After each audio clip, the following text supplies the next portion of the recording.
In this video, we're going to analyze some actively loaded circuits. This will give us some practice with analysis and reveal some of the neat properties that we can achieve with active loads. We're going to sidestep the problem of biasing active loads for now and instead focus on the cool tricks they can do.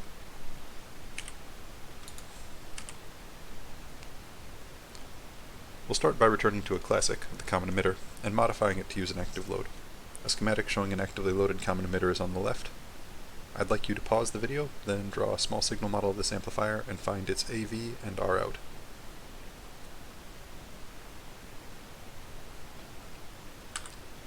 Here's my version. We have a standard NPN hybrid pi model on the bottom of the small signal model, and a PNP hybrid pi model hanging out on top. The R pi of the PNP transistor is grounded on both sides,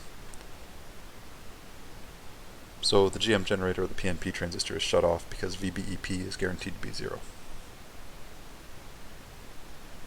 That means ROP is effectively acting like a collector resistor for the NPN small signal model, though obviously its large signal properties are somewhat different. Accordingly, the gain is GM times ROP parallel RON, and the output resistance is the parallel combination of the resistors we see at the output, ROP and RON. We do need to include RON in these calculations because it's about the same scale as ROP, and that's different from our prior habit of approximating RON away when it was in parallel with a collector resistor.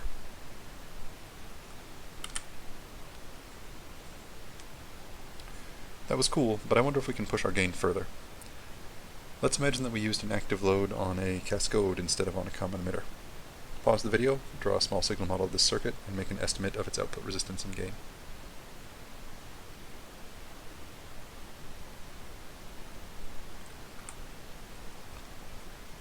Here's my small signal model and my answers.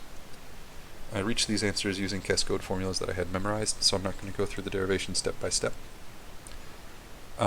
But the active load behaves the same way as the last slide, so it provides a resistor of value ROP attached to the collector of the Cascode in the small signal model. And the impedance looking down into the Cascode, RTHN, is given by a left-right pattern between RON2 and R pi N2 in parallel with RON1. And that has a impedance of approximately beta N2 times RON2, which is much greater than ROP. So that means our output resistance is RTHN, this really big resistance, in parallel with ROP, which approximates well to ROP. And our gain is now back to the standard Cascode formula of minus GM N1 times the collector resistance, which is ROP in this case. So using a Cascode approximately doubled our gain because its very high output resistance forced all the current from GM N1 into ROP instead of back into splitting it back into this resistive structure.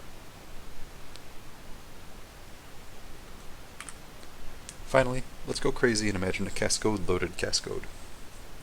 Here we've made an active load that looks like a Cascoded amplifier, and though we won't go through the derivation, you can assume that the resistance looking into the PNP Cascode collector uses the same formula as the NPN Cascode collector. And that makes sense because the PNP and NPN devices use the same small signal model. So the PNP connected load will also have a left-right small signal pattern hidden inside of it. Pause the video and try to estimate the R out and gain of this amplifier, but don't bother drawing the small signal model. We see a Cascode impedance looking into either collector, so our output resistance must be the upper Cascode impedance, this beta P2 times ROP2, in parallel with the lower Cascode impedance, which is beta N2 times RON2. The voltage gain is given by the current from GM working its way up to the output node, and then from the output node to ground through whatever impedance it sees there, which is the parallel combination of these two Cascode impedances.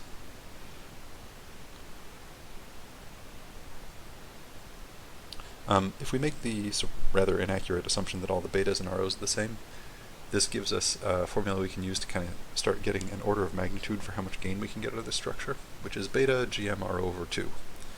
And this ought to excite us because beta is big and GMRO is really big. So combining those, we expect something really, really big. And following the math through, This is going to be on the order of 400,000 if you make it out of the standard transistors in our lab and bias it like we usually do. And you can get that huge gain with a VCC as low as 4 times VCE sat.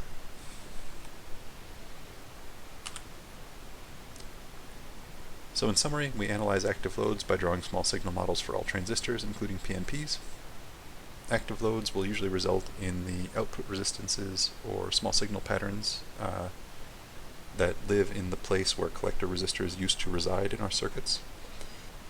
So you should look for an ROP or a left-right pattern to ground from the collector of your NPN structure, or of your, unless you're using a PNP input, PNP structure.